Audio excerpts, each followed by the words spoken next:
everyone, this is Kim from Danedreamer Great Danes. This is part 2 for our Great Dane feeding guide. This is a Rearing for Success program, and yeah, so let's get started. So I'm Kim, I'm from Danedreamer Great Danes. I have done a Bachelor of Animal Science. I majored in genetics. I'm studying my Masters in Epidemiology at Western Sydney Uni. I'm also a Great Dane breeder. I've been one for a couple of years now, and we are busy raising puppies, so let's have a chat about that.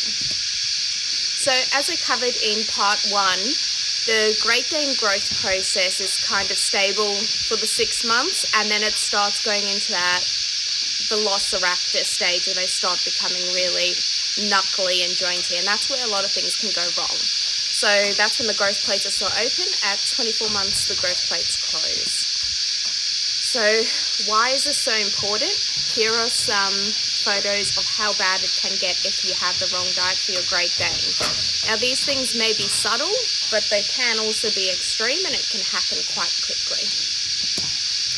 So the main points that we need to know as Great Dane owners, breeders, rearers, puppy growers is that when your puppy is around under 6 months, stick to that very low protein. So I would stick to 21% protein. And the most important thing according to studies is keeping that calcium phosphorus ratio within the recommended range, which is calcium at 1.2% and phosphorus below 0.9%. And then going on supplements, never supplement calcium. It's a very bad idea. You can supplement zinc. I recommend supplementing about 250 milligrams of zinc for an 8-week-old puppy to about 6 months, and we do change that depending on how they're growing. They also get a vitamin C tablet, so that's 250 milligrams to 500 milligrams daily. As far as it goes with vaccines, I do the C3 vaccine with my guys, and it's Canagen. Always stick to the same vaccine brand. If you're switching brands, you need to restart the vaccine schedule, so not the best idea. Probiotics, digestive EQ is fantastic. What I give puppies and adult dogs if they have diarrhea is something you can get at the vet without prescription. It's called Procolin. It's a volcanic clay, but it has probiotics in it, so it will really help to pull any upset tummies. This shouldn't be replaced for veterinary advice. Okay. So it doesn't matter if you're feeding dry or raw. Just make sure that the food profile is stable. Light can start digesting food, UV, temperature, heat, and it destabilizes all of your proportions. So if you're feeding raw, keep it fresh. If you're feeding kibble, keep it fresh. Okay, so what can happen when you do too high protein? Sometimes people want to grow Danes too quickly, so what will happen is you'll get your carpal flexural deformities, which is known as knuckling, bowed legs, and it can be very detrimental to your Great Dane's health long term. So I would definitely be very, very, very close contact with your breeder, because each bloodline requires slightly different needs. So how to fix it? It is correctable in puppies under 24 months old. Now we can do splints, but mostly it is diet. So diet. So how to fix knuckling, you can find a lot of information online. Just remember to look at peer-reviewed resources and from experienced breeders. Hello Danes, and I think it's the Great Dane lady has a good article. So how can we fix this? Here are some photos from my previous puppies I've bred. This is one puppy. And in the first photo, you can see she's starting to knuckle over. So that protein in that diet was too high, wasn't getting enough calcium or zinc. So 1 week after treatment, we reduced her, naughty. We reduced her protein to 21% from 26. So then 1 week after, that's what it looked like. And then 2 weeks after, that's how it's straightened up. So you can really see those joints are starting to be more aligned. So remember, with your Great Dane, you want your legs to be nice and straight and your feet to be very well structured, formed, kind of like my fat hand right now. So you never want it to go like that. You want it to be able to have strength within its tendons, joints, and everything. Okay, so find a good breeder. A good breeder is going to want to see photos as your Great Dane is growing, so they can advise you on diet and supplementation. Always seek advice of a large breed vet, but be strict so you know what's going on with the Great Dane. ANKC is Lila. Sorry, Lila is like doing roly-polies. The ANKC is the only place in Australia that issues international pedigree Great Dane pedigrees. So any other associations or breed programs that say they pedigree but they're not ANKC, I would not personally go with any of them. Okay, so a lot of time people are looking at the wrong side of their dog food bag.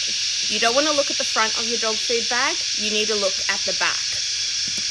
So be mindful that the dog food industry is owned by 5 to 6 main companies, and they manufacture their dog foods in the same location with different brands. Most brands, for marketing perspective, will have a low-grade quality dog food and a high-grade quality dog food, but they'll usually do that on the same production line.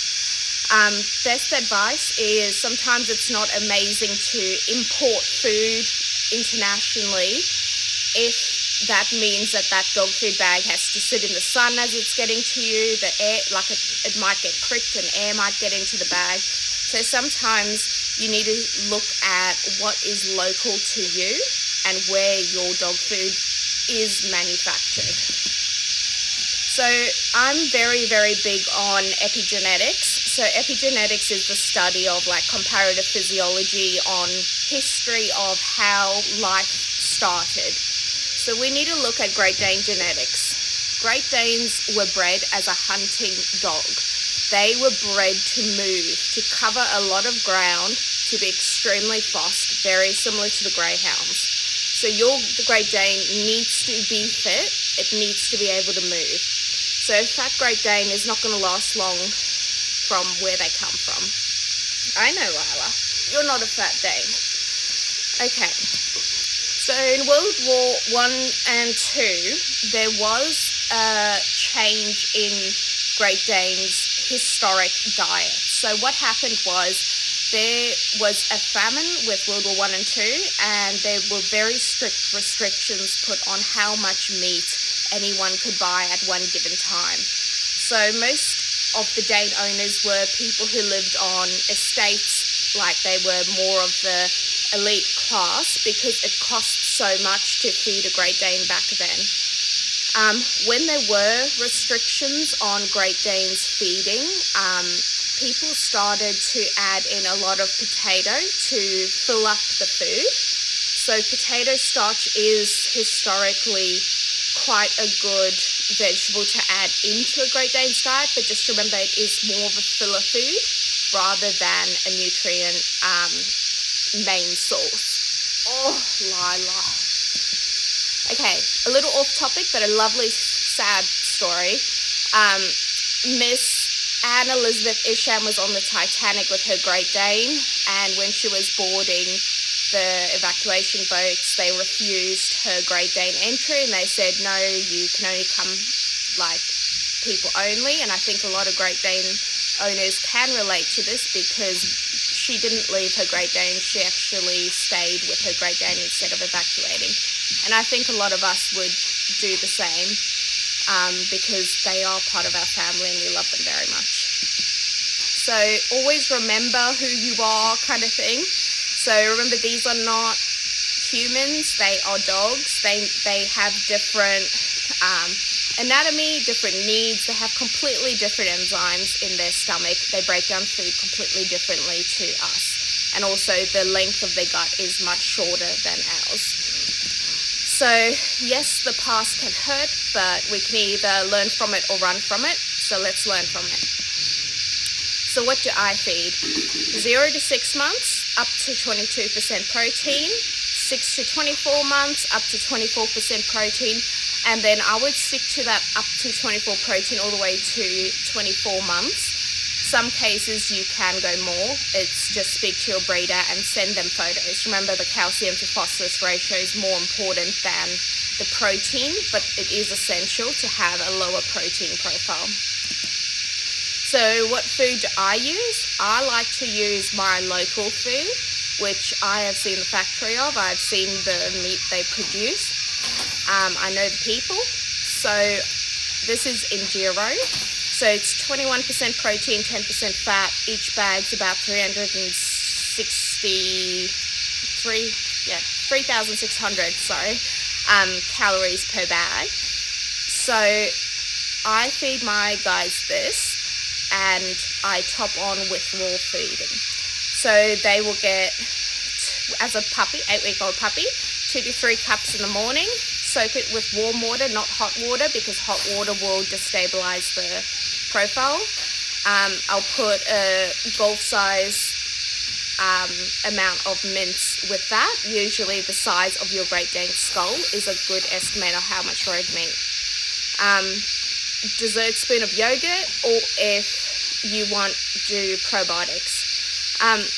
Chicken necks are good for your puppies because it can help with the absorption of having calcium absorbed gradually through the body, because when you give them chicken necks, sometimes you'll see if you're giving them too many chicken necks, they will start having very white stool, and that's actually the body excreting excess calcium. So that's good. Because Lila's just loving this. Okay, sorry. And then when they're adults, I like to do a much more varied diet, but let's just keep a very simple diet for growing a puppy, because when something starts going wrong, I want you to be able to be like, hey, that's exactly where we're going wrong. It's not questionable of how much protein. I don't know what my puppies' total amounts of everything are. So puppies stick to a very strict diet. We can start being creative when they're after 24 months. Okay, don't focus on weight. Focus on your Dane's body condition. So remember, puppies, growth plates, bones. Here are some x-rays. Here's an 8-week-old puppy on the left, and you can see that the growth plates are completely open. The bones have not fused. So just please be in mind, the lighter your Great Dane is, as long as it's within a safe condition, the skinnier the better, because it's less weight on these growth plates.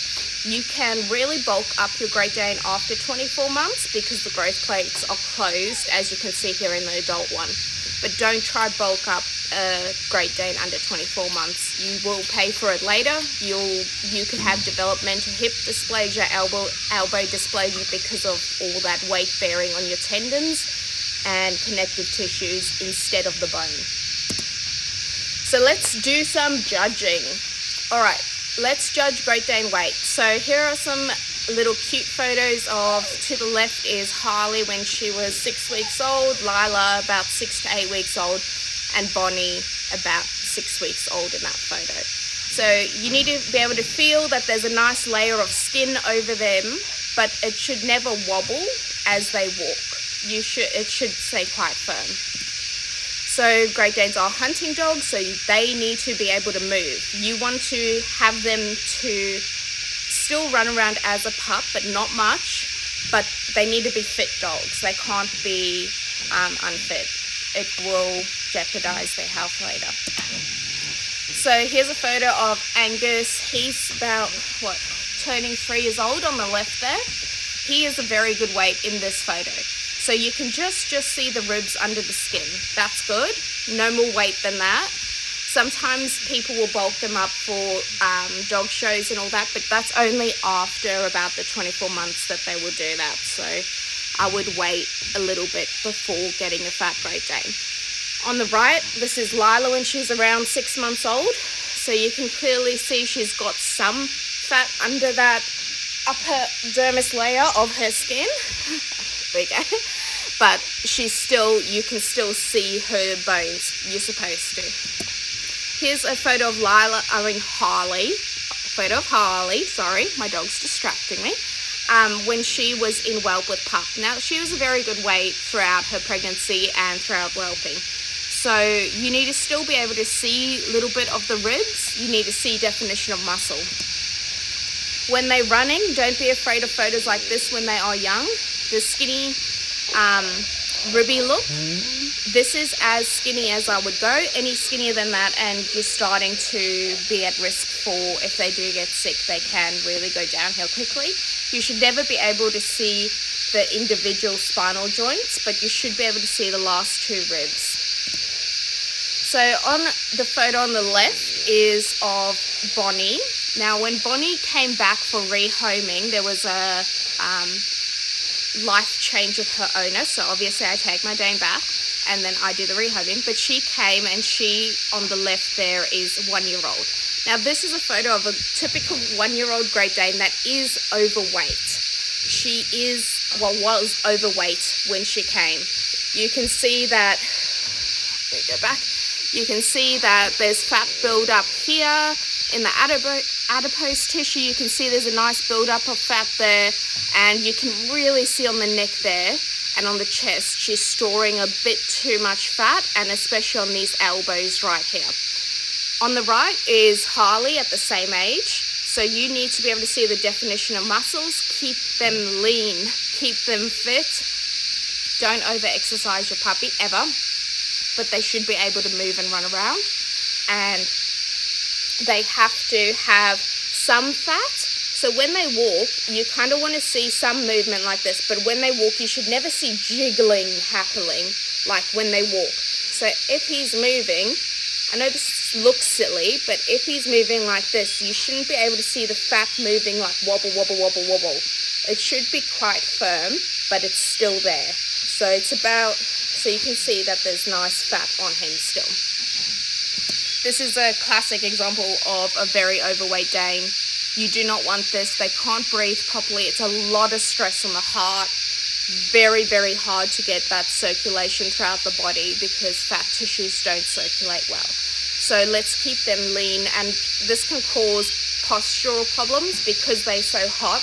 They'll tend to lean forward like this, and they'll be trying to gasp for air and panting, and that will cause in the rear hind here that this rear hind will start coming up, and that can also lead to hip dysplasia. And obviously putting all that weight on these wrists, you're going to get some elbow dysplasia. Here's some example photos. On the left is of one of our Danedreamer Great Danes. He's up with Teresa Morgan. He's a show dog. So this is him at like 7 months? 6 months, 7 months? So you want to be able to see those ribs. They need to be fit. On the right is a photo of Bentley when he was similar age, which is our Montreal King of Dreams, our New Zealand import from Chris.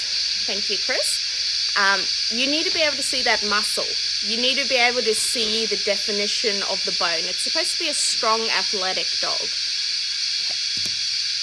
So pet dietitian in Australia, this isn't sponsored or anything.